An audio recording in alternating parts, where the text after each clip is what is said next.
사별 후 남자를 잊고 살아왔지만 그 아이는 내게 다시 사랑할 용기를 주었어요. 사람은요, 나이를 먹어도 사랑 앞에선 여전히 아이가 되나 봐요. 중년이 되었지만 아직도 누군가를 마음에 품을 수 있다는 건 살아있다는 뜻이 아닐까요? 나이 차이 어떻게 극복할 수 있을까요? 끝까지 들어보세요. 당신도 중년의 사랑이 얼마나 아름다운지 느끼게 될 거예요. 지금부터 시작합니다. 그날 해질녘 나는 몰랐어요. 다시는 사랑하지 않겠다고 다짐했던 내가 그를 기다리게 될 줄은. 그때 마당에서 풀을 뽑던 제가 고개를 들었어요. 햇빛이 눈부셔 잠시 찡그리다가 그의 얼굴을 본 순간 묘하게 낯익은 느낌이 들었습니다. 익숙하지 않은데 이상하게 마음이 한 번 더 바라보게 되었어요. 헝클어진 머리, 낡은 백팩을 한 그 사람. 혹시 형진 씨? 네. 수연 씨 맞으시죠? 그렇게 처음 말을 섞었을 때 알았어요. 예약이 꼬였다는 걸요. 원래 오늘 들어올 손님은 다음 주 일정이었는데 이 청년은 확실히 오늘로 예약이 되어 있었습니다. 죄송해요. 방이 다 찼는데 어쩌죠? 괜찮습니다. 마당 옆 그 단칸방, 거기라도 괜찮아요. 잠시 머릿속이 멈췄어요. 보일러가 고장 나 한동안 비워둔 방이었거든요.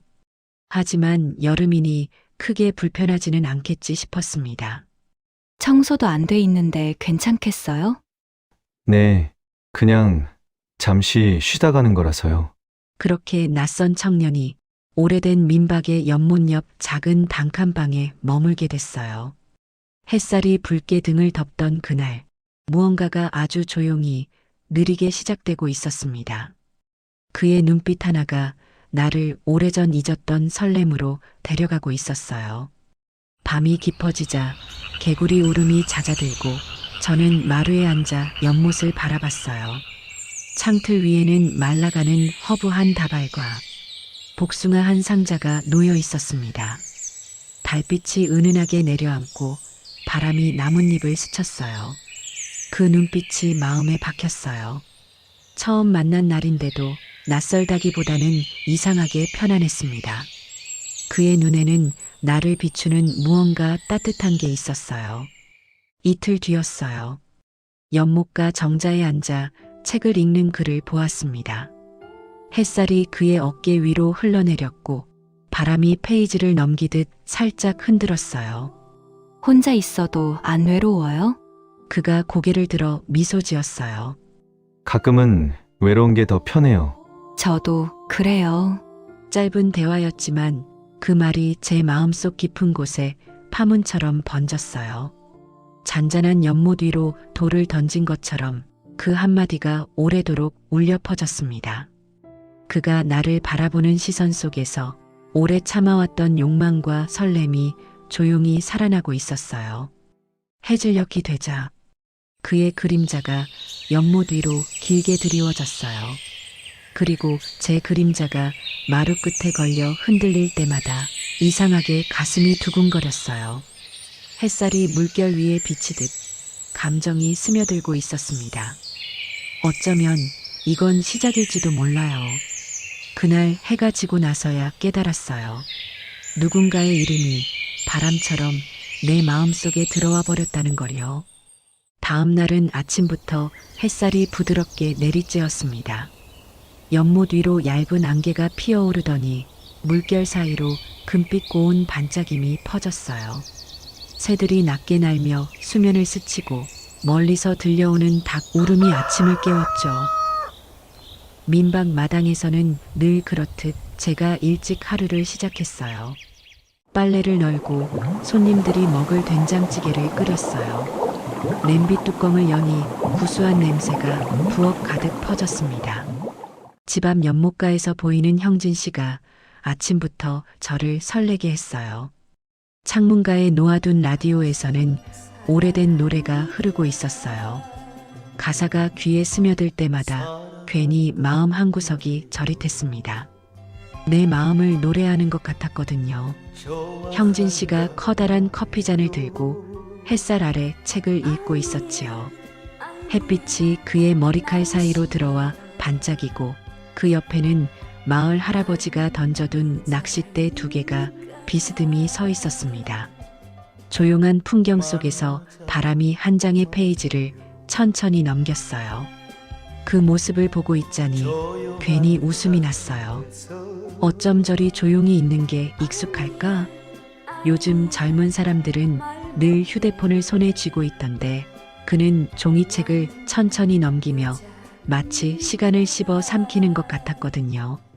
점심 무렵 마을 아주머니 2분이 민박으로 들렀습니다.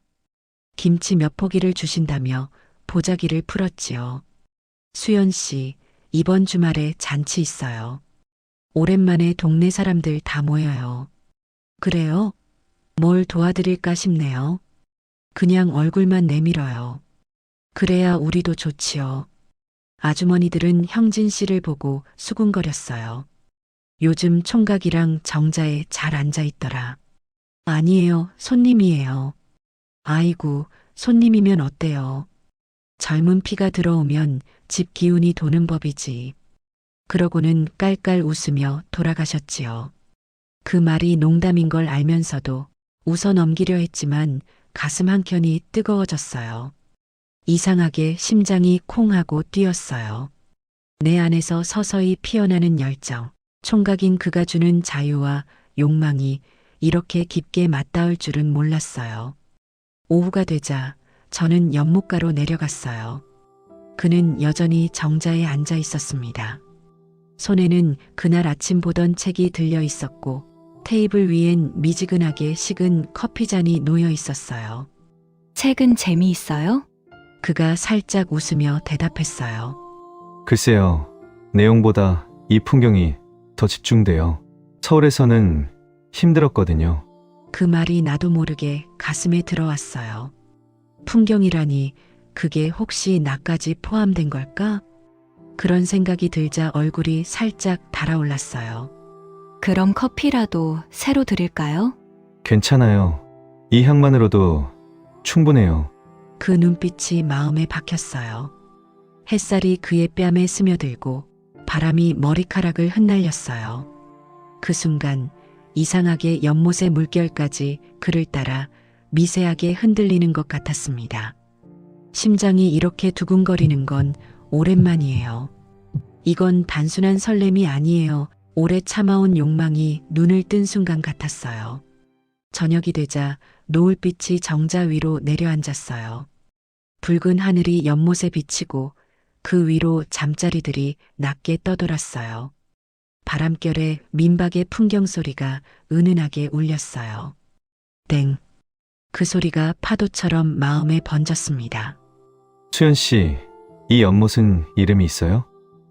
예전에 이 마을에 있던 부부가 같이 팠대요. 둘이서 손으로 흙을 퍼서 만들었다고 들었어요.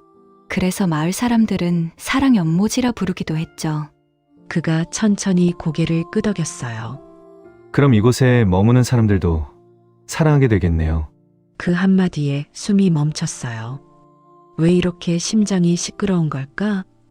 연못 위로 바람이 지나가며 우리 둘의 그림자를 천천히 흔들어 놓았습니다. 그 눈빛이 나를 사로잡았어요. 그날 밤 잠이 오지 않았어요. 창문 틈으로 들어오는 달빛이 방 안의 오래된 벽시계를 비췄어요. 틱톡틱. 규칙적인 소리에 마음이 묘하게 설렜어요. 자꾸만 그 장면이 떠올랐어요. 노을빛 속에서 그가 미소 짓던 얼굴, 그 말투, 그 시선. 모든 게 낯설면서도 따뜻했어요. 어쩌면 정말로 그 연못엔 사람의 마음을 흔드는 무언가가 살고 있는지도 모르겠어요. 그날 밤 그녀는 몽환적인 꿈을 꾸었어요. 꿈속에서 그녀는 숨을 죽인 채 그를 받아들였고 그의 손길 하나하나가 온몸 구석구석을 깨우며 아직 잊지 못한 욕망을 조용히 끌어올렸습니다. 혀끝이 입술을 스칠 때마다 심장은 미친 듯이 뛰었고 그녀의 아래를 스칠 때는 몸이 활처럼 휘었어요. 손이 허리와 등선을 따라 내려갈 때마다 몸 안은 이미 그를 갈망하고 있었어요. 그의 뜨거운 밤꽃 향이 그녀 깊숙이 파고들었고 꿈속의 그녀는 그의 온기를 온전히 느끼며 조용하지만 뜨거운 쾌락 속으로 스며들었어요. 너무나도 현실 같은 꿈이었어요. 아래가 흥건히 젖어 있을 정도로 은밀한 욕망이었죠. 잠에서 깨어난 후에도 그 손길과 숨결의 기억은 남아 몸 안 깊은 곳에서 여전히 잔잔한 떨림을 남겼죠. 이런 자신이 너무 놀랍고 창피하기까지 했어요. 다음 날, 낮부터 흐리던 하늘이 저녁 무렵엔 완전히 검게 가라앉았습니다. 바람이 세차게 불었고 연못의 수면 위에는 작은 물결이 수없이 부딪히고 있었어요. 민박 앞 감나무 가지들이 서로 부딪히며 삐걱거렸고 낡은 풍경이 덜컹거리며 울렸습니다. 오늘은 비가 오겠구나. 그런 생각이 들었어요. 저녁 손님들이 다 떠나고 민박에는 형진 씨와 저 단둘만 남아 있었어요. 주방에는 된장찌개의 잔향이 남아 있었고 싱크대 위엔 그가 씻어둔 그릇들이 반듯하게 놓여 있었습니다. 조용한 집안이 이상하게 따뜻했어요. 밤이 되자 빗방울이 창문을 두드렸어요. 처음엔 가볍게, 그러다 점점 세차게. 천둥이 멀리서 울리더니 갑자기 펑 소리와 함께 불이 나갔어요. 아이 깜짝이야. 정전이었어요. 한순간에 어둠이 집안을 덮었고 창밖에서 번개가 하얗게 번쩍였습니다. 그때 형진 씨가 마루 끝에서 제 이름을 불렀어요. 수연 씨, 괜찮아요? 괜찮아요. 촛불 좀 찾아볼게요. 손끝으로 서랍을 더듬다 작은 향초 하나를 꺼냈어요. 불을 붙이자 향긋한 라벤더 냄새가 퍼지고 작은 불빛이 방 안을 은은하게 밝혔습니다. 그 빛 속에서 형진 씨의 얼굴이 드러났어요. 물에 젖은 머리카락, 그리고 축축한 셔츠 끝에선 젖은 흙 냄새와 젊은 열기가 스며 나왔어요. 빗방울이 그의 목선을 따라 천천히 흘러내렸고 그 모습이 순간 설명할 수 없는 따뜻함으로 다가왔습니다. 비가 그칠까요? 오늘은 아마 밤새 올 거예요. 창문을 바라보며 말했어요. 유리창 위를 타고 내리는 빗줄기가 마치 오래된 기억처럼 이어졌습니다. 그는 제 옆에 조용히 앉았어요. 두 사람 사이엔 촛불 하나, 그리고 작은 탁자 위, 낡은 액자 하나가 놓여 있었습니다. 그가 살짝 고개를 기울였어요.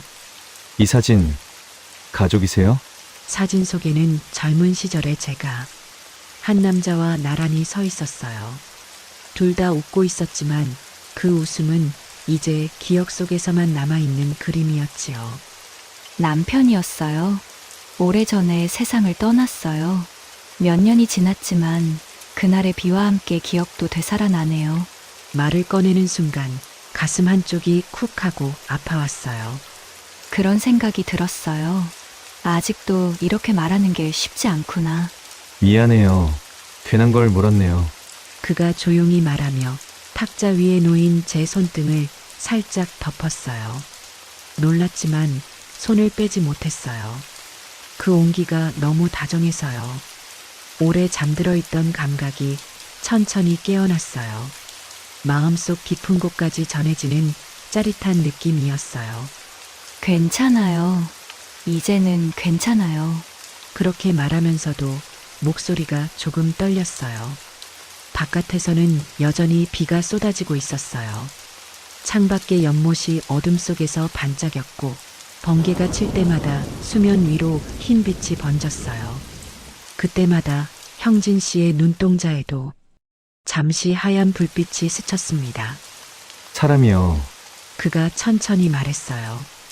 있는 게 아니라 익숙해지는 거래요. 익숙해진다? 네, 그리움이 사라지는 게 아니라 그 그리움과 같이 사는 법을 배우는 거죠. 그 눈빛이 마음에 박혔어요. 그 말이, 그 눈빛이 지금까지의 어둠을 조금씩 밝혀주는 것 같았어요. 촛불이 거의 다 타들어갈 무렵 그가 일어나 창문을 닫아주었어요. 빗소리가 유리창 너머에서 부딪히며 둔탁하게 울렸어요. 그 소리가 마치 심장 박동처럼 들렸습니다. 이상하게요. 그가 중얼거렸어요. 비 오는 날이면 꼭 사람 마음이 들리는 것 같아요. 비가 마음 소리를 데려오나 봐요. 그가 저를 바라봤어요. 잠시 말이 없었어요. 서로의 숨결만 들렸어요. 그 눈빛이 내 안으로 스며들 때 마음 깊은 곳에서 무언가 뜨겁게 끓었어요. 그 순간 마음 어딘가에 작은 불이 붙었어요. 따뜻하고 그러나 아픈 불이었어요. 그날 밤 불은 끝내 들어오지 않았어요. 촛불이 다 타고 난 뒤 방 안은 다시 어둠에 잠겼어요. 그런데도 이상하게 무섭지 않았어요. 이미 내 안엔 또 다른 빛이 피어나고 있었으니까요. 어쩌면 이건 시작일지도 몰라요. 그리고 그 불빛은 비가 그친 새벽까지 꺼지지 않았습니다. 비가 그친 아침, 연못 위에는 안개가 부드럽게 깔려 있었어요. 햇살이 수면을 따라 미끄러지며 반짝였고 빗물에 젖은 나뭇잎들이 천천히 제 몸을 털어내듯 흔들렸습니다. 저는 마루에서 새벽 공기를 들이마셨어요. 빗소리에 젖었던 세상이 이제 막 숨을 고르는 듯 했어요. 연못가의 돌길은 물방울로 반짝였고 부엌문 틈으로는 커피 향이 은은하게 흘러나왔습니다. 형진 씨가 주방에서 무언가를 손질하고 있었어요. 하얀 셔츠 소매를 걷고 싱크대 앞에서 칼을 들고 채소를 썰고 있었습니다. 칼날이 도마 위에서 탁, 탁, 탁 소리를 내며 박자를 만들었어요.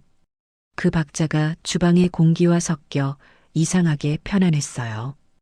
일찍 일어났네요. 그가 고개를 들며 웃었어요. 아침 준비 좀 도와보려고요. 이젠 손님이라 하기엔 너무 오래 있잖아요. 그래도 이건 제 일이에요. 괜찮아요. 이런 일 저 좋아해요. 그 눈빛이 마음에 박혔어요. 조리대 위로 비치는 햇살이 그의 손끝을 감싸고 있었어요. 칼끝에 반사된 빛이 살짝 눈부셨지만 그 반짝임이 이상하게 따뜻했습니다. 그가 냄비에 물을 올리고는 조심스럽게 말했어요. 저 사실 요리 전공이에요. 서울에서 호텔 조리학과 다니다가 잠깐 휴학했어요. 그래요? 그럼 그쪽 일 하다가 쉬러 온 거네요? 그가 고개를 끄덕였어요. 네, 호텔 실습을 나갔었는데 요리가 아니라 상품을 만드는 기분이었어요. 하루 종일 접시 위의 모양만 신경 쓰다 보니 맛이 아니라 사진 각도가 중요하더라고요. 그게 좀 싫었어요. 그가 말을 이어가며 작은 책을 꺼냈어요. 자연밥상. 표지가 낡고 구겨져 있었지만 손때가 묻은 만큼 애정이 느껴졌어요. 이 책 속의 요리들은 전부 계절의 흐름에 따라 변한대요. 정해진 레시피가 아니라 그날의 날씨랑 재료 냄새에 따라 달라지는 거죠. 저도 그런 요리를 해보고 싶어요. 그 말에 괜히 마음이 찡했어요.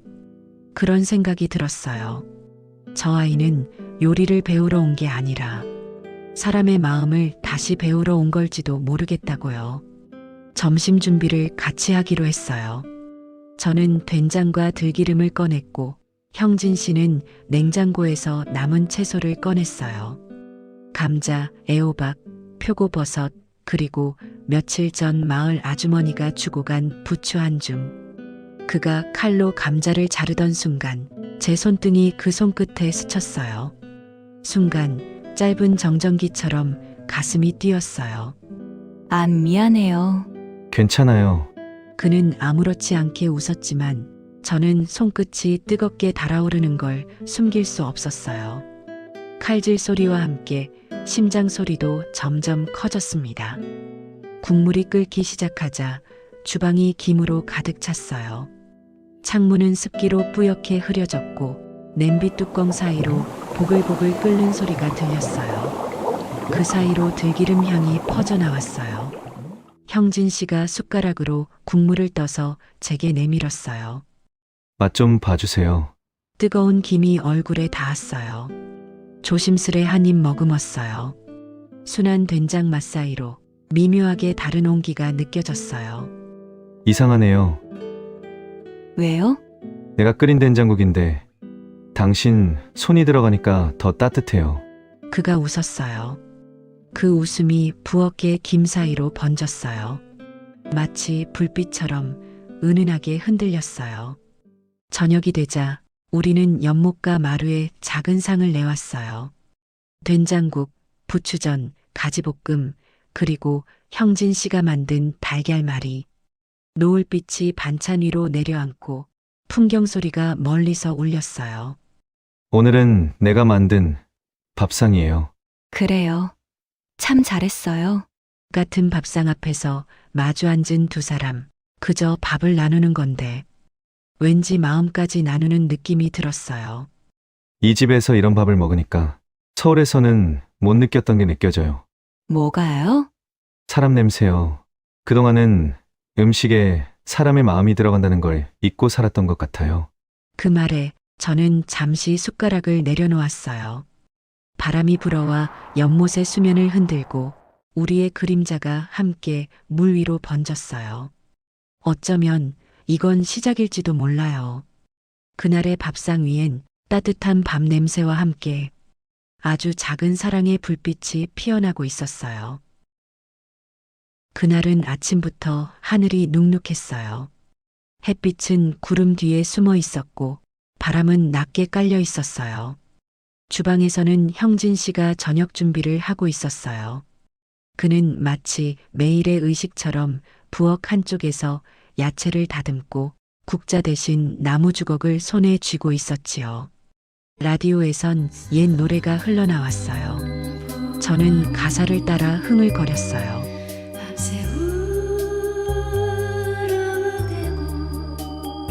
노랫말이 묘하게 마음을 적셨습니다. 오늘은 내가 저녁할게요. 그가 말했어요. 비가 올 것 같아서 따뜻한 스튜를 끓이려고요. 스튜라니. 그런 건 우리 주방에서 처음이네요. 괜찮아요. 된장국보다 조금 진할 뿐이에요. 그는 장작을 피워 불을 올렸어요. 불길이 냄비 아래서 출렁이며 얼굴을 붉게 비췄어요. 그 빛이 그의 뺨과 눈가를 스쳤고 그 속에서 젊음의 열기가 보였어요. 그 눈빛이 마음에 박혔어요. 그 불빛 속 눈동자가 조용히 내 안의 오래된 불씨를 건드렸어요. 비는 저녁 무렵부터 내리기 시작했어요. 주방 창문이 서서히 흐려지고 유리창을 따라 빗줄기가 길게 흘러내렸어요. 형진 씨가 와인 한 병을 꺼냈어요. 이건 저희 학교 교수님이 주신 거예요. 좋은 날에 마시라고 하셨는데 오늘이 그런 날 같아요. 좋은 날이라니? 그냥요. 마음이 고요해서요. 그가 와인을 잔에 따랐어요. 빨간 액체가 촛불 불빛을 받아 반짝였어요.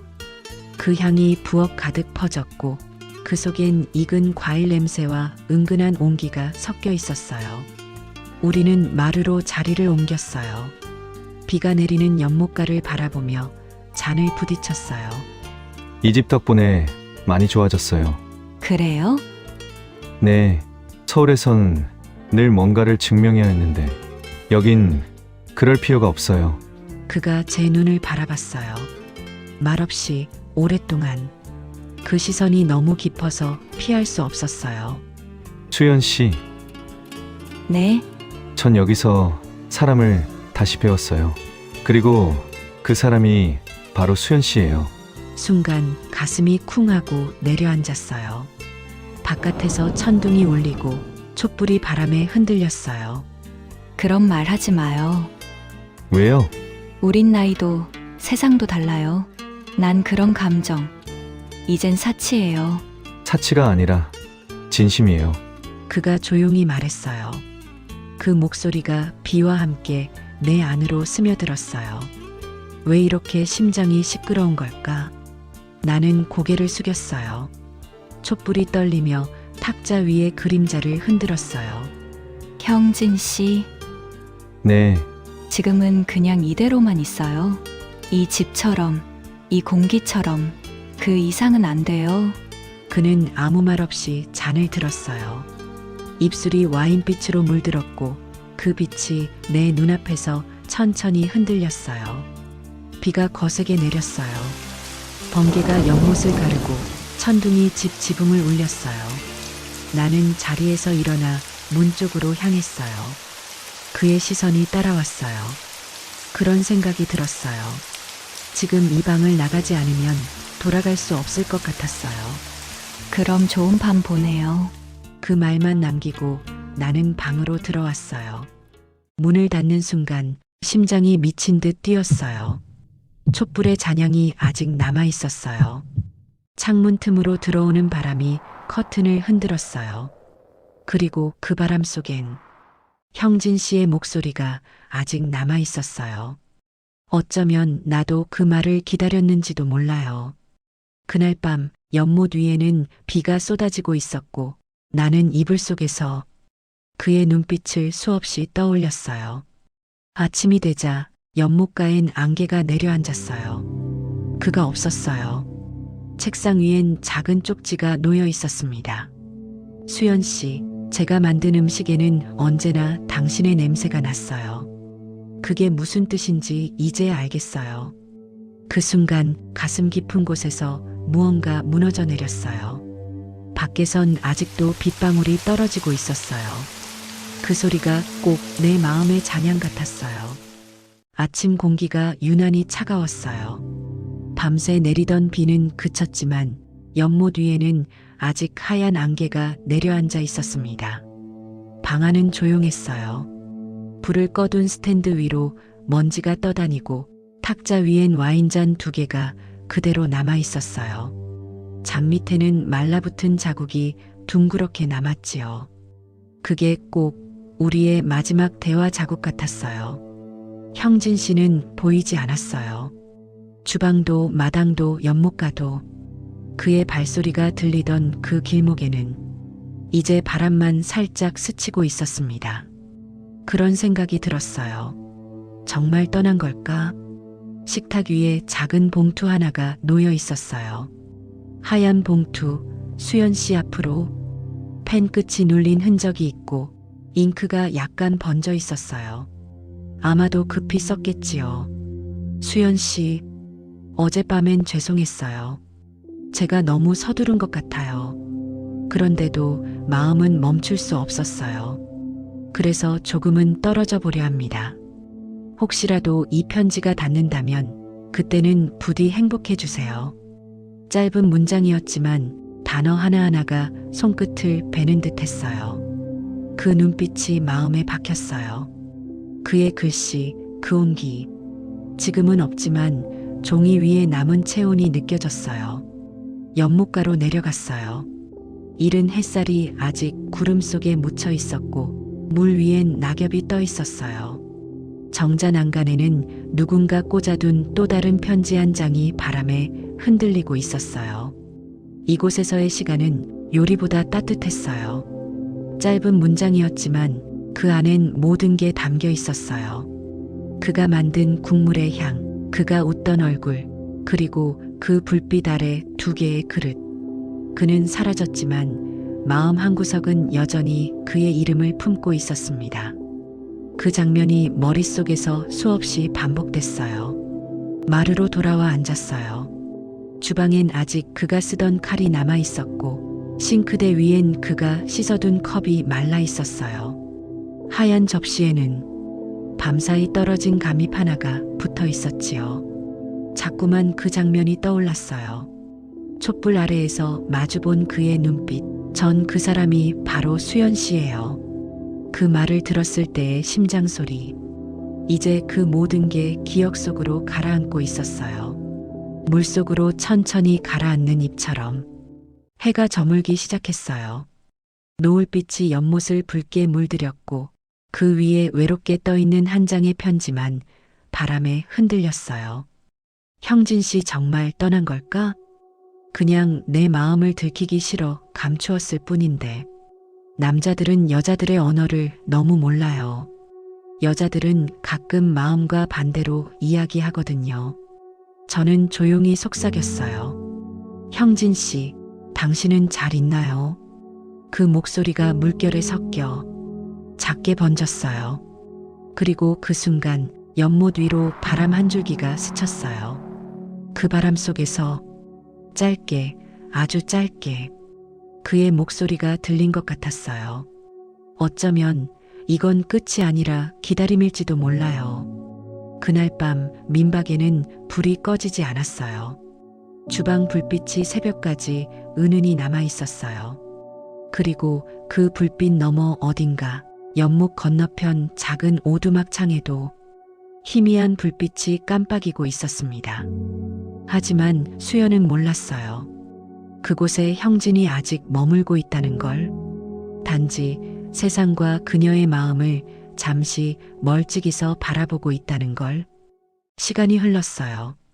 연못가의 계절은 여러 번 바뀌었고 마당의 감나무엔 푸른 잎이 나고 다시 떨어졌어요. 봄이 오고 여름이 가고 해가 바뀌었어요. 처음엔 금세 돌아올 줄 알았어요.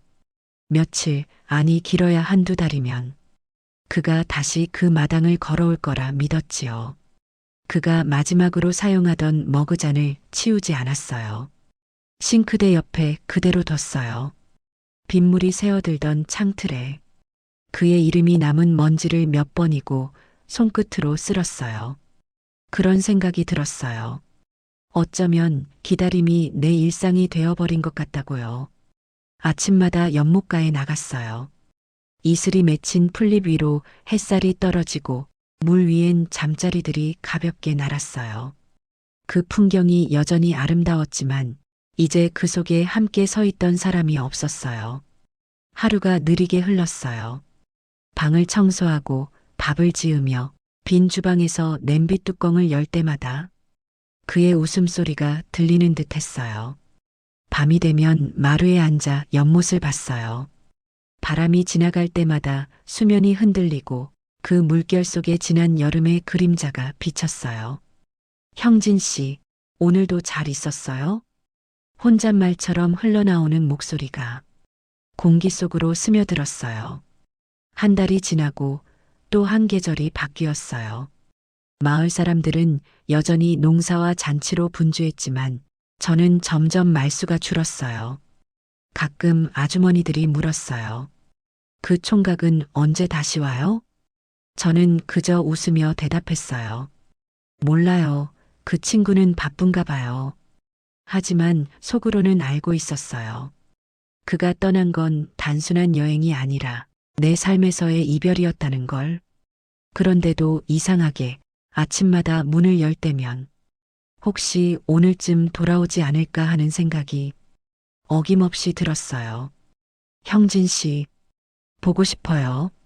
말로 전하지 못한 마음, 손끝과 입술에 남겨둔 뜨거움까지 모두 전하고 싶어요. 계절이 3번 바뀌었을 무렵 주방 벽에 걸린 시계가 멈췄어요. 배터리를 갈아도 돌아가지 않았어요. 그때 깨달았어요. 시간이 아니라 마음이 멈춘 거였다는 걸요. 그날 밤 혼자 술 한 잔을 따랐어요. 촛불을 켜고 와인 한 모금에 입을 대었어요. 쓴맛이 났어요. 이젠 앞으로는 못 보겠구나. 가슴이 미묘하게 무너졌어요. 그때 처음으로 눈물이 흘렀어요. 울음이라기보다 오래된 기억이 녹아내리는 느낌이었어요. 한편 멀리 떨어진 도시의 어느 자취방에서는 형진 씨가 책상 위에 놓인 자연밥상 책을 다시 펼치고 있었어요. 그는 대학을 마쳤어요. 주변 친구들은 호텔 취업을 준비했어요. 면접을 보고 코트를 입고 서로의 계획을 이야기했지만 형진은 아무 말도 하지 않았어요.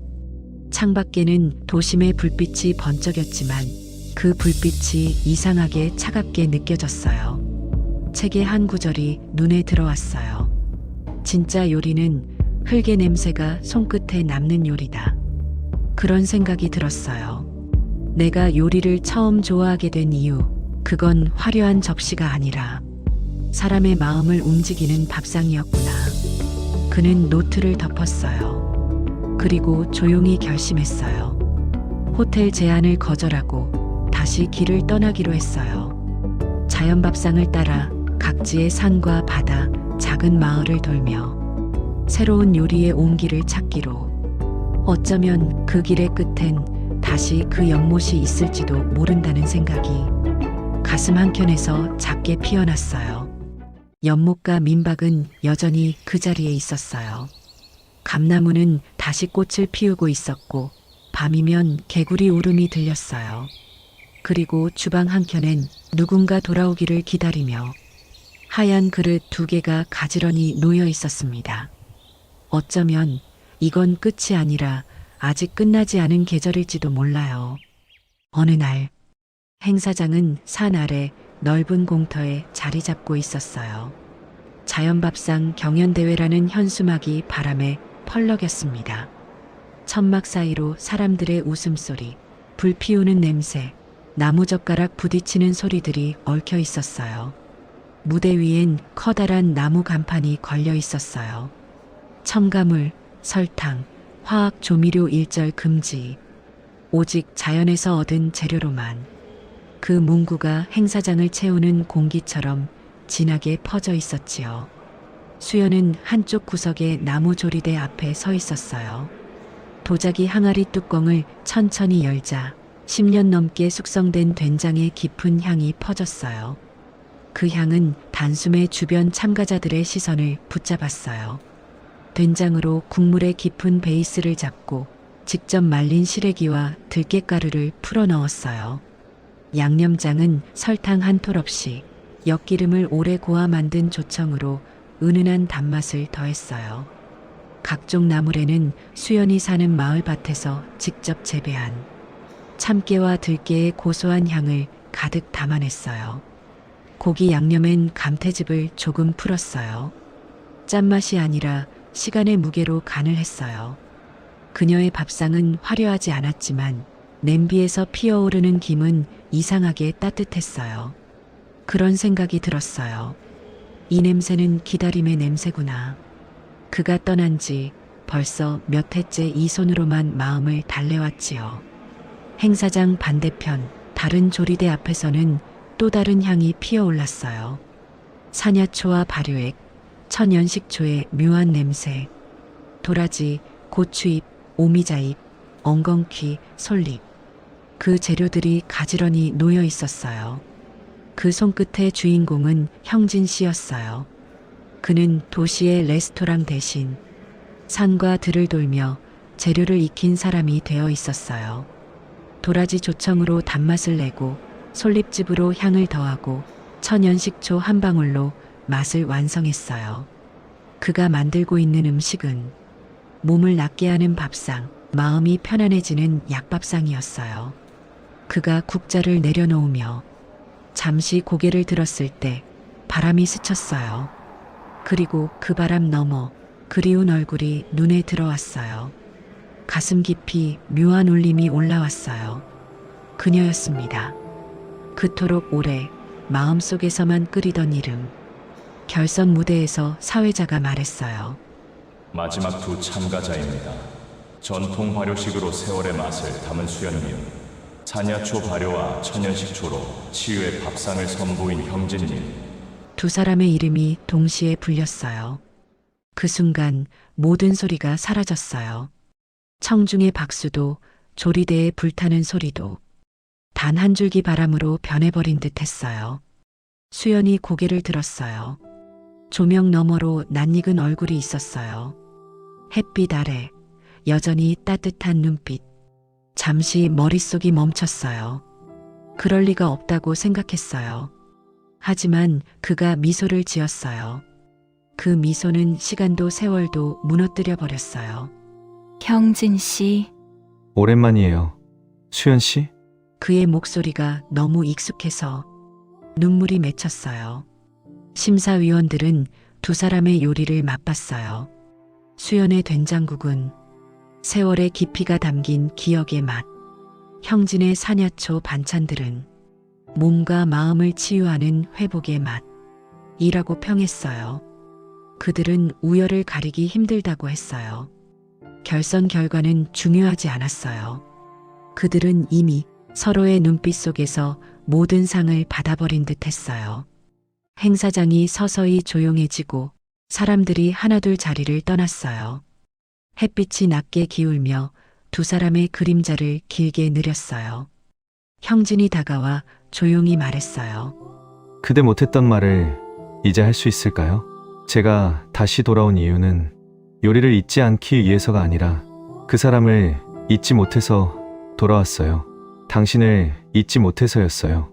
그 말에 수연은 눈을 감았어요. 햇살이 뺨을 스치고 오랜 세월의 시간들이 한순간에 녹아내렸어요. 이제야 알겠어요. 당신이 내게 남겨준 건 음식의 향이 아니라 마음의 향이었어요. 둘은 서로를 바라봤어요. 말이 필요 없었어요.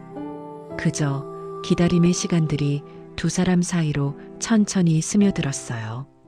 저녁 무렵 행사장 한켠의 불빛이 꺼질 무렵 연못가 쪽 하늘이 붉게 물들었어요. 그 빛이 두 사람의 어깨를 감싸며 오래 기다린 봄처럼 따뜻했어요. 어쩌면 이건 기적이 아니라 약속이었는지도 몰라요. 사랑은 돌아오지 않는 게 아니라 길을 돌고 돌아 다시 제자리를 찾는 거니까요. 밤이 내리고 경연대회가 끝난 행사장은 조용했어요. 사람들이 떠난 자리엔 불빛 대신 된장향과 사냐초 냄새만 은은히 남아 있었지요. 두 사람은 나란히 걸었어요. 형진이 들고 있는 트로피, 그리고 수연이 아는 상장 봉투가 밤하늘의 별빛에 반짝였어요. 이 길 참 익숙하죠. 그쵸, 연못 쪽으로 가는 냄새부터 벌써 기억이 나요. 그 말에 수연은 살짝 웃었어요. 바람이 불며 머리카락이 흩날렸고 형진은 조심스레 손을 내밀어 그것을 가만히 눌러주었어요.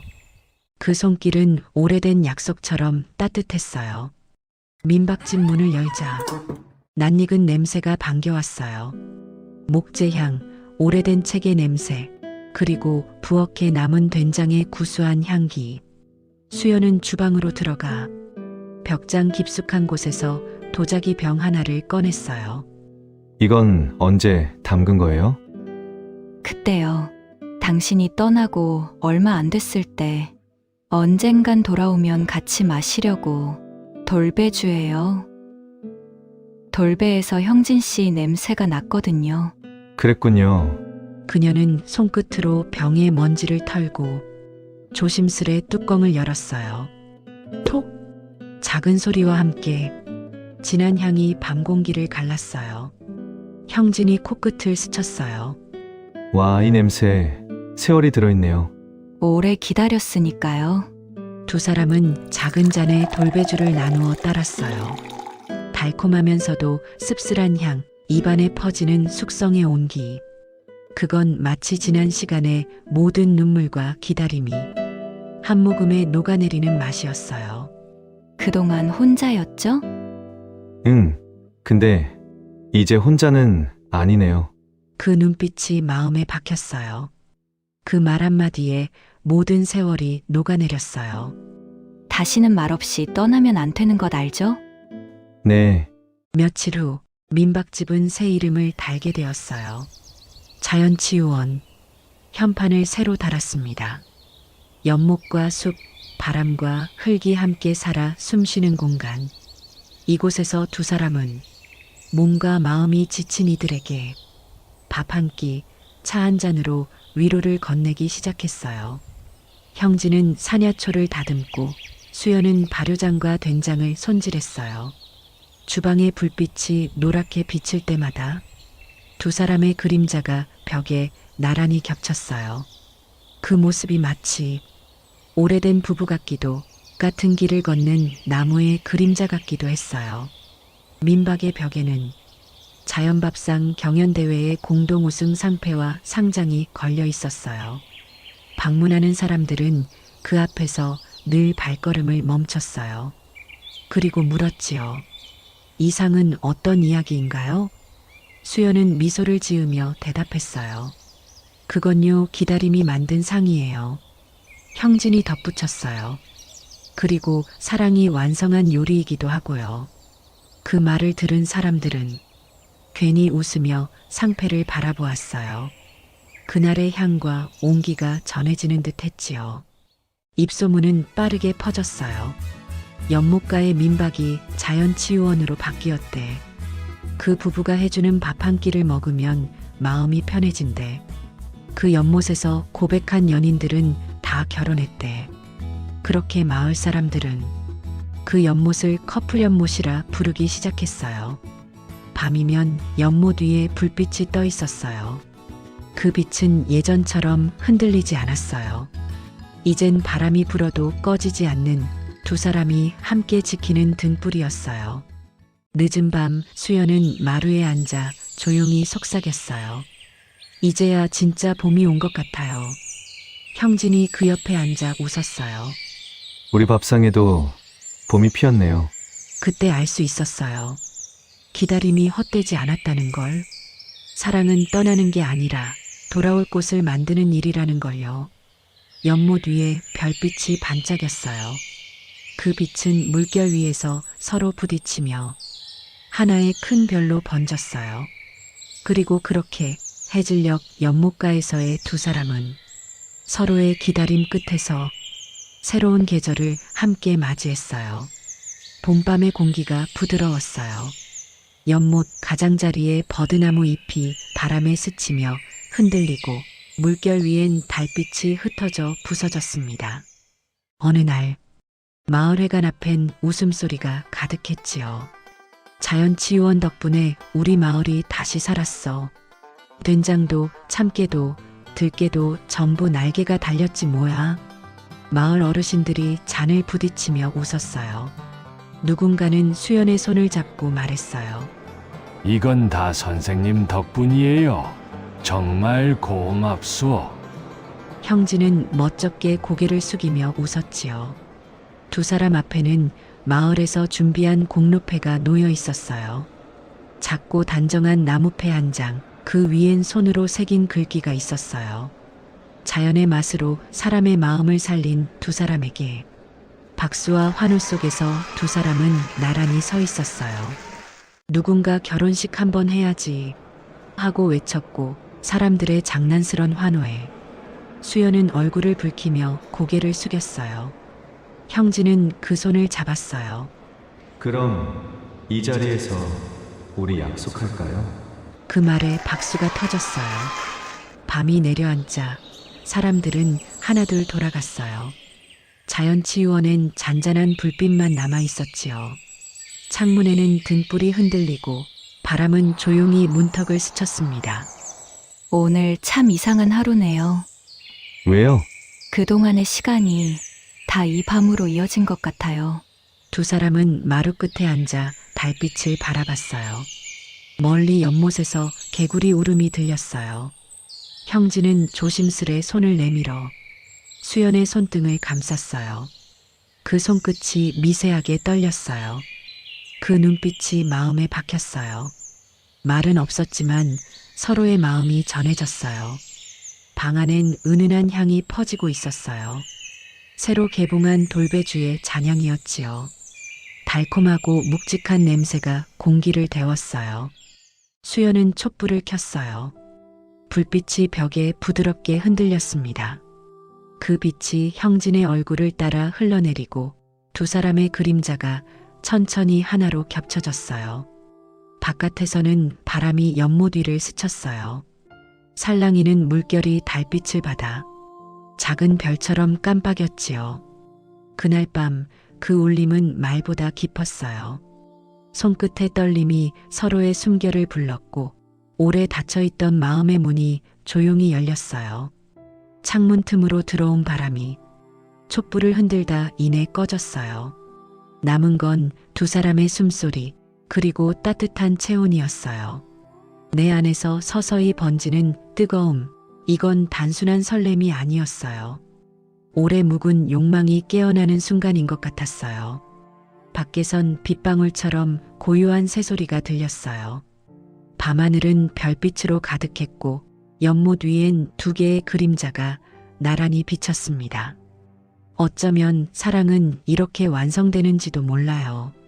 화려하지 않게, 조용히, 그러나 깊게. 새벽녘 첫 새소리가 들릴 때 수연은 형진의 어깨에 머리를 기댔어요. 창밖의 하늘은 조금씩 밝아지고 있었어요. 그 빛이 두 사람의 얼굴에 닿자 형진이 속삭였어요. 이제 정말 함께 아침을 맞네요. 수연은 눈을 감고 웃었어요. 그래요. 이번엔 영원히요. 그날 이후 자연치유원의 새벽은 언제나 따뜻했어요. 연못가에 물안개가 피어오르고 주방에선 된장 향과 나물 향이 어우러졌어요. 그 냄새는 이제 한 사람의 손이 아니라 두 사람의 마음이 만들어내는 향이 되었지요. 연못 위로 새벽 안개가 피어올랐어요. 햇살이 수면을 부드럽게 비추며 하얀 김처럼 번져갔지요. 이제 자연치유원은 조용한 민박이 아니었어요. 예약은 몇 달 전부터 꽉 차 있었고 마당에는 전국 각지에서 찾아온 사람들이 차례로 도착하고 있었어요. 된장, 참깨, 들깨, 감태, 유기농 채소까지 모두 이 마을 이름으로 팔려나가고 있었어요. 이게 바로 로컬푸드 성공의 모범이지. 마을 이장이 자랑스레 말했어요. 조용하던 마을은 어느새 활기찬 시장이 되었어요. 장날이면 아이들 웃음소리와 장꾼들의 외침이 골목을 메웠어요. SNS에서는 연일 새로운 후기가 올라왔어요. 병원에서 낫지 않던 위험이 여기 밥 먹고 좋아졌어요. 이 된장찌개는 단순한 음식이 아니에요. 마음이 풀려요. 두 분의 눈빛만 봐도 사람이 따뜻해집니다. 그 글들이 빠르게 퍼졌고 며칠 뒤 방송국에서 연락이 왔어요. 저희가 다큐멘터리를 제작하려 합니다. 두 분의 사랑 이야기와 자연밥상 이야기를 담고 싶어요. 수연은 잠시 웃었어요. 사랑이라니, 우리가 그런가요? 형진이 조용히 웃으며 대답했어요. 이제 사람들 눈엔 그렇게 보이나 봐요. 며칠 뒤 방송팀이 내려왔어요. 큰 카메라, 드론, 조명 장비까지 마을 전체가 촬영장처럼 분주했어요. 카메라는 된장 항아리에서 피어오르는 김, 들깨를 볶는 소리, 연못 위로 내려앉는 저녁빛을 따라갔어요. 형진은 주방에서 사냐초를 다듬으며 말했어요. 요리엔 기술보다 진심이 더 중요하죠. 사람은 향기로 위로받거든요. 수연은 마루에서 작은 찻잔을 닦으며 덧붙였어요. 이곳은 치료하는 곳이 아니라 그저 숨 고르는 곳이에요. 카메라가 그녀의 손끝을 조용히 비췄어요. 제작팀의 카메라가 두 사람의 얼굴을 조용히 비추었어요. 그 미소엔 세월과 기다림이 담겨 있었어요. 방송이 전국에 방영된 그날, 연못이 비친 화면과 두 사람의 밥상이 사람들의 마음을 흔들었어요. 이게 진짜 힐링이지. 사랑이 꼭 젊은 사람들의 전유물은 아니구나. 댓글이 쏟아졌어요. 그리고 일주일 뒤 자연치유원으로 오는 길은 차와 사람으로 가득 찼어요. 젊은 부부들이, 어르신들이, 도시에 필요한 직장인들이 그 연못 직접 보고 싶어요. 라며 찾아왔어요. 그때부터 마을은 완전히 달라졌어요. 조용했던 집들은 하나둘 민박으로 바뀌었고 텃밭마다 작은 간판이 걸렸어요. 우리 집 된장, 지산표 들깨, 연못마을 조청, 군청에서도 지원을 약속했어요. 이건 한 부부의 성공이 아니라 우리 지역의 기적입니다. 그 말에 수연은 고개를 숙였어요. 우린 그저 마음으로 요리했을 뿐이에요. 형진이 옆에서 웃으며 덧붙였어요. 그 마음이 사람을 살린 거죠. 그날 밤 연못가엔 불빛이 줄지어 반짝였어요. 사람들이 떠난 뒤에도 두 사람은 나란히 앉아 조용히 물결을 바라봤어요. 이 모든 게 믿기지 않아요. 우리가 한 게 아니라 이 연못이 우리 대신 말해준 거예요. 수연이 고개를 기댔어요. 그럼 이제 우린 그냥 이 연못을 지키면 되겠네요. 그래요. 이렇게 끝없이 함께. 그때 알 수 있었어요. 사랑이란 건 결국 누군가를 기다리는 일이 아니라 함께 세상을 조금 더 따뜻하게 만드는 일이라는 걸요. 지금도 그 방송은 사람들의 기억 속에 남아 있어요. 어느 계절이 와도 연못의 물결은 잔잔히 빛나고 자연치유원의 불빛은 꺼지지 않았어요. 그리고 사람들은 말하죠. 저 연못에 사랑이 산대요. 그 두 사람 덕분에 이 마을이 다시 태어났대요. 연못 위로 달빛이 내려앉고 두 사람의 그림자가 고요히 겹쳐졌어요. 어쩌면 진짜 치유는 음식이 아니라 마음이었는지도 몰라요. 봄이 다시 왔어요. 연못 위에는 아침 햇살이 반짝였고 민박 앞 마당엔 매화와 민들레가 함께 피어 있었어요. 그날 수연은 주방 창가에 기대어 작은 손길 하나를 느꼈어요. 아직 생채기도 남지 않은 조용한 미동이었지만 그 안엔 세상이 다 들어 있었지요. 두 사람의 사랑이 하나의 씨앗이 되었고 새 생명을 잉태되었던 거예요. 형진이 놀라며 웃었어요. 정말이에요. 그래요. 우리에게도 봄이 왔네요. 그는 아무 말 없이 수연의 손을 꼭 잡았어요. 주방의 된장 향 사이로 돌배 향이 은은히 섞였어요. 그 순간 세상이 잠시 멈춘 듯 고요했어요. 계절이 몇 번 바뀐 뒤 마을 야산에는 돌배꽃이 눈처럼 피었어요. 그동안 아무도 거들떠보지 않던 그 돌배나무들이 이젠 마을의 자랑이 되었어요. 군청의 지원으로 돌배가 지역 특산물로 지정되었고 매년 봄마다 돌배주 축제가 열렸어요. 이름하여 연못마을 감사의 밤. 마을 어르신들은 새로 지은 광장에서 손수 만든 조청과 된장을 나눠 팔았고 젊은이들은 지역주와 음식을 선보였어요. 무대 위에는 수연과 형진이 섰어요. 돌배로 만든 술, 그 향은 달지 않았지만 오래 남았어요. 그 술의 이름은 기다림. 우리가 기다려온 건 사랑일 수도 계절일 수도 있어요. 하지만 결국 기다림 끝에는 사랑이 있더군요. 수연이 마이크를 잡고 그렇게 말했어요. 형진은 미소를 지으며 잔을 들어 올렸어요. 이제부터는 기다리지 않아도 됩니다. 우리 늘 함께니까요. 사람들이 웃었어요. 박수가 터졌고 하늘엔 불꽃이 피어올랐어요. 돌배꽃 향이 바람을 타고 퍼져나갔어요. 그날 밤 연못가엔 등불이 길게 이어졌어요. 마을 아이들이 연못 위에 띄운 초롱불이 물결 따라 흔들렸어요. 수연은 품에 안긴 작은 아기를 바라봤어요. 아기의 숨결은 돌배꽃처럼 향기롭고 작은 손가락은 별빛처럼 투명했어요. 이 아이 이름은 해솔로 해요. 해처럼 따뜻하고 솔잎처럼 꿋꿋하게. 형진이 속삭였어요. 좋아요. 우리가 기다린 모든 계절. 이 아이에게 우리가 지나온 사계절의 향기를 물려주고 싶어요.